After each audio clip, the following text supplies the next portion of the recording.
Hi, my name is Jim Hilborn, And I'm Tom Dinas. and we are the Small Business Doctors.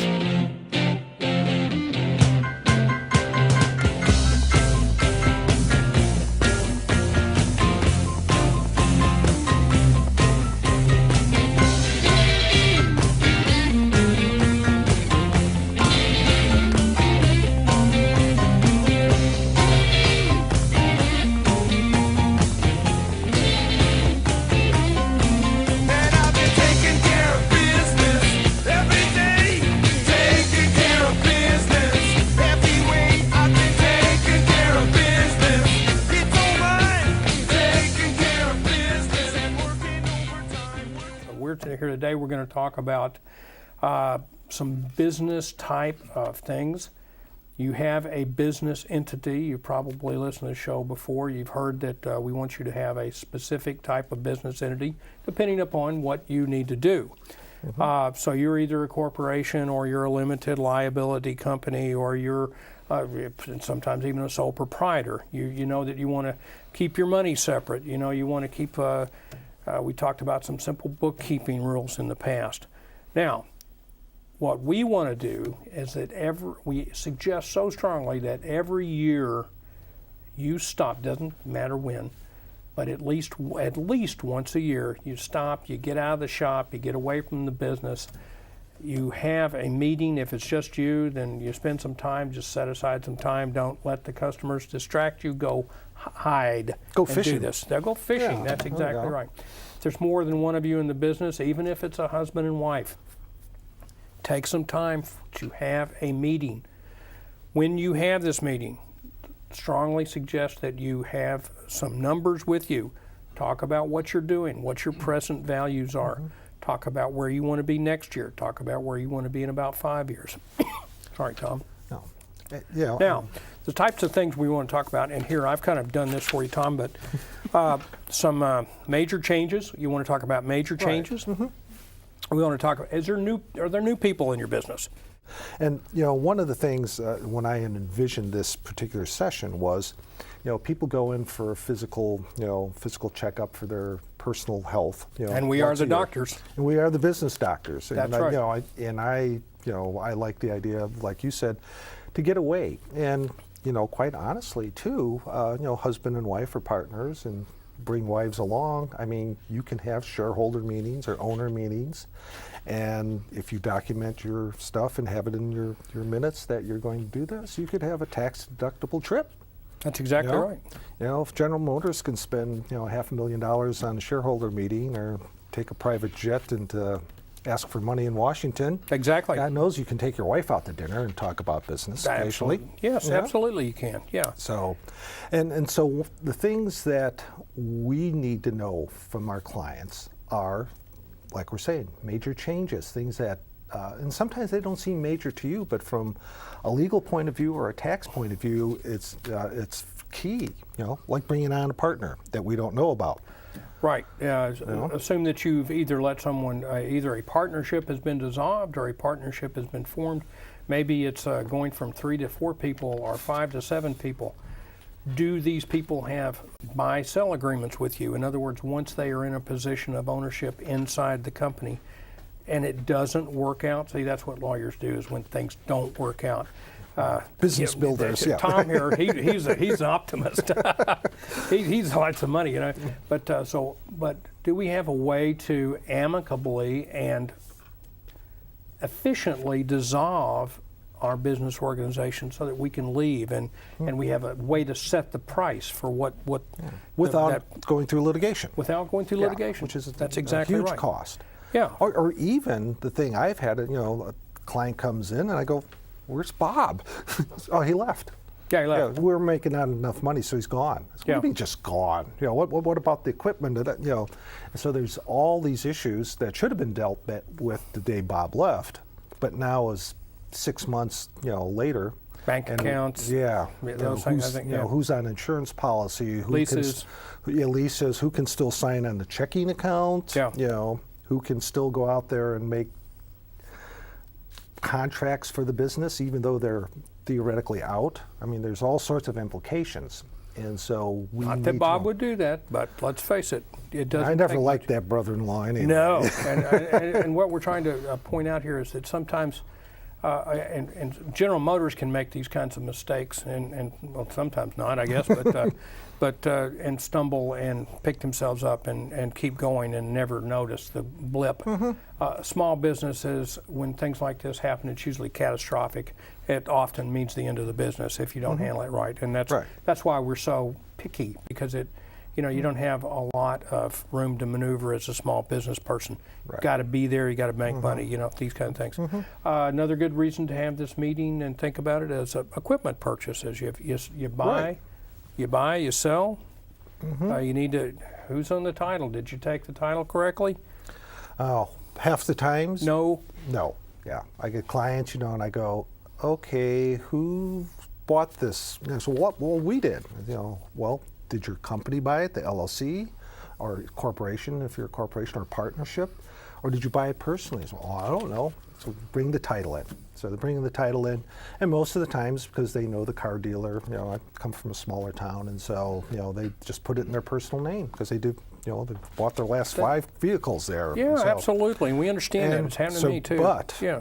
What do we have now? We have a mixed-use vehicle with potential problems for insurance issues, because you're using it for the business and it's not insured properly. Maybe we have the business using a personal asset, which maybe it can't deduct that. So you need like either a lease back provision or some sort of paper trail to cover that expense. So make sure it stays in the business where you can deduct it. Done correctly, it can be a tax savings. Done incorrectly, it can be an expense. One of those things. In a lawsuit waiting to happen. If That's that right. vehicle's in an accident and you think you're protected by corporate structure, But wait, it was a personal vehicle. yes. So all of a sudden you've dragged your personal assets into it. So once again. Right. Again, you want to think. Let's see. The next thing would be Financing, loans. financing. Have you borrowed any money? Have you lent any money? Mostly we borrow as small business people because we're capitalizing. Or the owner, I You're put right. 10 grand into the business to keep things going last year. That's right. Was that a loan or was that an investment in or a capital contribution? Right. If it was a capital contribution, buy money until you sell. If it was a loan, you get paid back. Yes, and we solved that problem by making sure that we have it in the minutes. Now, originally when the LLCs came out, I thought this was, the godsend because you operated under state law, but that you didn't have to keep a lot of these detailed records.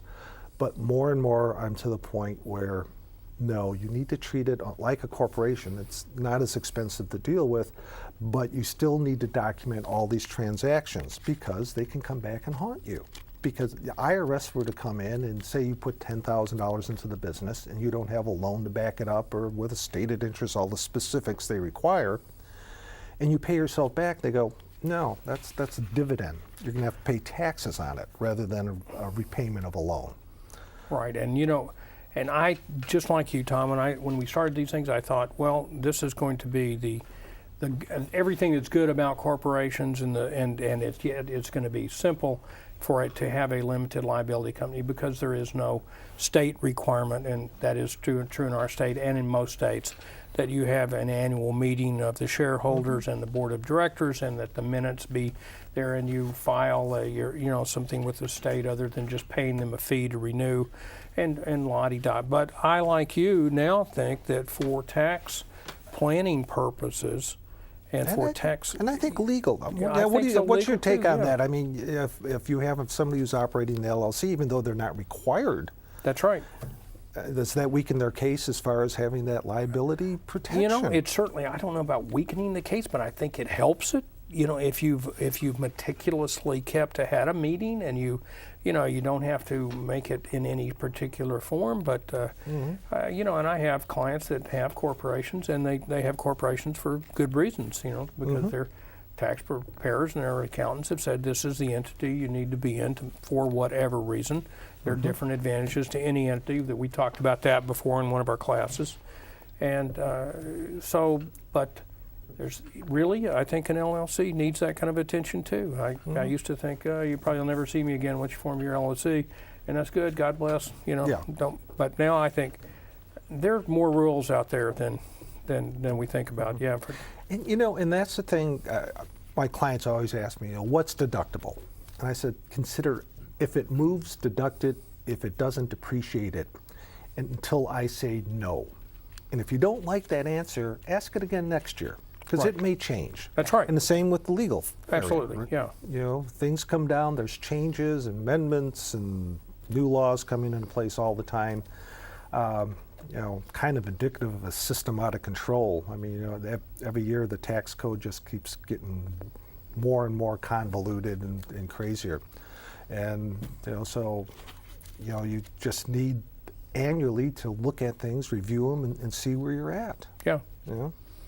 And you're absolutely, if you decide to buy, sell, oftentimes any of these things, that if you can just have a simple resolution in your in what I would say would used to be your corporate book, I'm going to call it your business book. I like that business book of business. That's new here. You heard that here We'll copyright that. That's right. Get on that tomorrow, Jim. Yeah, you'll see that in our book. We have a book coming out too, by the way, that'll have some of this stuff in there, along with some sample forms. But and yeah, I think so. So now let's go. There's one hint I want to Okay. give people. When you have this annual checkup, for any single member business, whether you're a That's what I was going to talk corporation, about. Yeah. LLC, or just a sole proprietorship, and one of the things that's really concerned me is that, do you have somebody else who can sign on your checking account in case you become disabled or die? Because without that money gets tied up possibly for a very long time, might put assets to risk, such as vehicles might get repossessed, you might get foreclosure on a building, because money is not made available because nobody else can sign on your account. Right. And I'm going to say about that, we'd like to see, I'd say we, that means me and my monkey, but, I You like say to- that about me I again, know. and it's over with, guy. we like to see, I like to see that a durable power of attorney, that means if you become incapacitated, various states have different rules, but everybody's got one. So if you become incapacitated and can't make decisions for yourself, then this person can make those kind of decisions, and they can go in and they can do that. If you have somebody that you absolutely trust, which is those people are, someone usually with the vested financial interest in seeing that your business does well, by all means, you can put them on as a signer on the account. Again, anytime you put somebody else as a signer on the account, then that's a chink in the armor, and it can be abused. It is abused all over this great nation every day. Yeah, I've seen that a couple times with, a marriage that's gone south. Right. And wife's keeping the books or vice versa, and then all of a sudden checks are written, and all of a sudden, where did all this money go type thing. Yeah, So, husband cleans out the there's no account, easy answers in some of there's this no stuff. easy answer. That's right. That's right. Maybe the durable power of attorney might be a more viable one, because I like it you a won't little care bit. then anyway. I like it a little bit better because, of course, that catastrophic health. We're talking about single person or, a key person, what I call a key person in the Right. company. So if you kind of are the company, or you and your wife are, or you and your husband are the company, and Right. so if something happens to both of you or one of you, that you're pretty much out of business. Right. So, but yeah, so we need something to take care of that, at least winding it down in an efficient manner. Or if you're going to keep it going, then you have to be able to take control. Well, you have to have a plan in place, and this That's is right. what the things you need to talk about on your annual checkup. Let's take worst case scenarios, best case scenarios. That planning, setting up the 1-year plan to 5-year or 10-year plan. What are we going? What are we trying to accomplish here? Yeah. It's the old Alice in Wonderland. Which way do I go? Where do you want to go? I don't know. So it doesn't make any difference how you get there now, does it? That's absolutely right. Yeah. So having a planning is very important when you have a small business. And let's talk a little bit about insurance, as long as we're sitting around this small. That's one scares me a lot. The cost of insurance going up, especially things like if you're in the construction trade. Liability insurance is sometimes even difficult to get. You need to have a good risk management, insurance agent on your side. And I prefer independent ones that can shop you around for a different type of companies rather than just one. But yeah, Yeah, and sometimes, not always, but sometimes in your state's workers' compensation system, if you were actually out there, working manually, it could be that you could be covered under that insurance plan, and it may not be all that much all more that money. that much money, and it's not a bad disability. Certainly in most states that I'm aware of, the payment, the lump sum payment for disability, is laughable. Oh yeah. But it does cover medical, and it does give you a paycheck while you're So if you break a leg, it's a good system. If if you're paralyzed from the waist down, it's not a good system. Yeah. But anyway, all your insurances need to be checked periodically. I mean, once Sure. again, like tax law and law in general, changes on a year-to-year basis. So does insurance. Especially in the area of health insurance, it's a nightmare. I went to do a projection for one of the clients for a business valuation, and so I went to the insurance agent they were using. I said, what should I build into a factor as far as insurance costs over the next 10 years? And he said, 20% per year. Wow. So, yeah, he said that's what it's been the last 5 years or so, and he says that's what we kind of project into the future. Oh, really? So, yeah, which makes, health insurance now going to be one of the biggest costs. I have clients who are basically slaves to the company they work at because they can't move, because they can't lose that insurance policy. Right. Because they can't, they have pre-existing conditions, although I understand the new law is going to do away with the insurance companies being able to do that. It may. We'll see. Who knows? I mean, 2,000 pages. I haven't read all of them yet. Well, and you voted for it. But we don't know until actually. I think the insurance law, and this is the year 2010. And I think some of those provisions. 11, 12, 13, 13. 14. Yeah. So who knows? But I think the pre-existing condition's supposed to come in like almost immediately. Yeah. But the point may is, help. you need an insurance guy on your team. Yeah. Yeah. You need to have somebody you trust, and feel free to. You need to tell them what your story is, and let's see. So insurance is certainly needed. Yeah, and then nothing is cast in stone in small businesses. I tell clients you can never rest on your laurels. Is the entity choice you made 10 years ago still valid today? Exactly. Maybe it is, and maybe it isn't, and you should reevaluate that periodically. Because maybe you're doing a disservice. Things have changed. Maybe your health is real good, and so you just need minimal insurance. But now you have a lot of out-of-pocket, and so maybe you want to set up a full medical reimbursement plan where the company picks up. Very restrictive, and you have to be pretty much a one-man shop to make it pay. But you can have a corporation that pays all your out-of-pocket medical, including dental, vision, and be tax deductible to you. Exactly. Very restrictive, but and maybe you were operating as an S corporation. Well, that's no longer valid because you need that deduction to make it to just survive economically.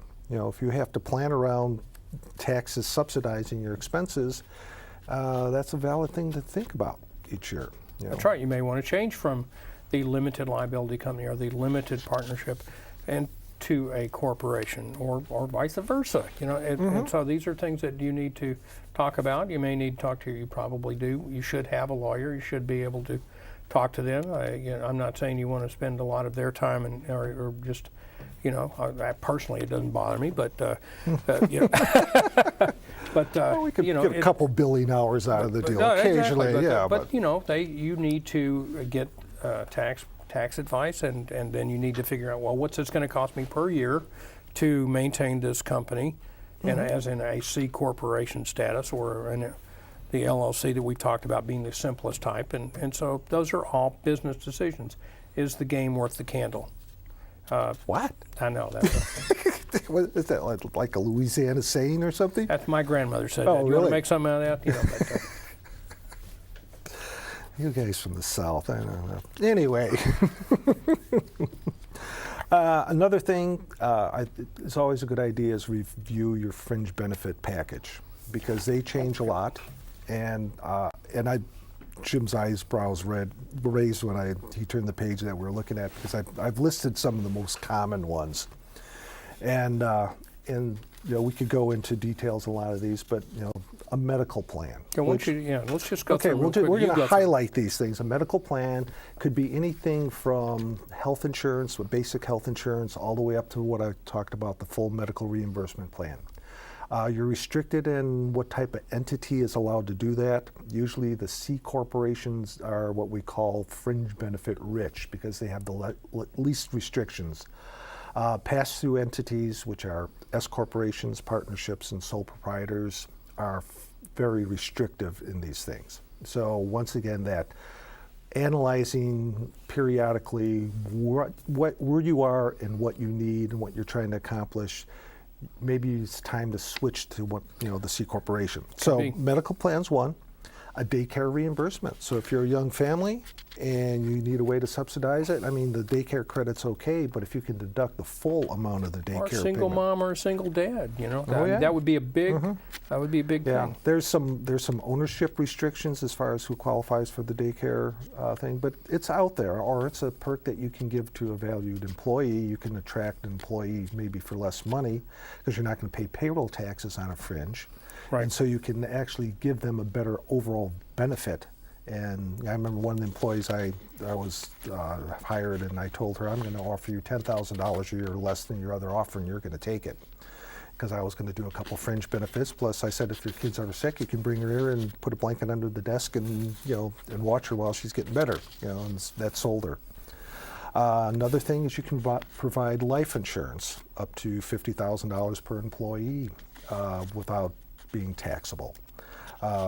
There is education benefits. You can pay for education of your employees. You can, even if they get a degree, as long as you make that all available to all your employees. I was going to say most of these benefits These, have to be equally. These are all equally group spread. plans, Yeah, which group mean plans. you can't discriminate in favor of one person or two. You can discriminate based on classes of employees. Certain class of employees will qualify for some of these things, and each one of them has its own little code section with its own specific restrictions. Right. So, if your need arises, then you go to your attorney or your tax person and say, hey, will this work for me? Or do you have anything you can suggest? And usually the dynamics, the more you know somebody, I always tell people, I'm not into one-year clients. If you're just coming in for a tax return, I'm not really interested in that. I'm interested in long-term relationships with clients because the more I know about them, the more I can help them. And the more I think they get a value for what they pay me in fees. And I'm sure you see absolutely. the same thing in the law field. We get to know everything about a client eventually. That's right, and that's the type of our perfect world, our perfect clients are. Tom and I, that's one of the commonalities we have is that we that's our specialty. In fact, the small business and running the small business and what makes small businesses work. Right. And so, we both of us look for long-term clients. Yeah, another fringe, travel expenses paid by the corporation. So if you're going out of town, you can pay for all the travel expenses as long as they're reasonable and ordinary, or you can give a per diem. Some of my clients are incredibly cheap. They travel, they'll go to a Safeway store and get a loaf of bread and some bologna and potato chips and eat off that for 2 days. So if they get, like a $46 to $60 a day food allowance, they make money on the deal. Oh, sure. Yeah, exactly. No, I understand. And it's tax free. I mean, you get the per diem whether you spend it or not. Exactly. So another one I like is mileage reimbursement plan. And so if you're using your vehicle for business use, the corporation reimburses you the current mileage allowance, which now is 55 cents a mile. You can do more, but they wind up paying taxes on the differential. But 55 cents a mile is a lot. It is. So, but once again, let's get back to the corporate, the book of business. You need to have that authorized that you can do that. All these things are the same. You have to have shareholder meeting and vote and approval of this, and that we're going to do this for employees. The corporation has to approve this fringe benefit package. I would say that I don't know that it's maybe written down in big, large black letters, but I think it is required in some instances, and it's always a good idea. Always a good idea to have it. You can't hurt yourself doing it. You cannot hurt yourself. Only improve yourself. You can pay for moving expenses. And I've had clients who, one corporation, they decide they're going to move someplace else. They can have the moving expenses paid for. Once again, good records. You can get more aggressive in some of this stuff. There are some commuting benefits. You can get parking paid for some employees with some limitations. You can buy them a transit pass, encouraging things like mass transit and Yeah. not polluting with your car. And my favorite, a reimbursement for bicycle commuting. What?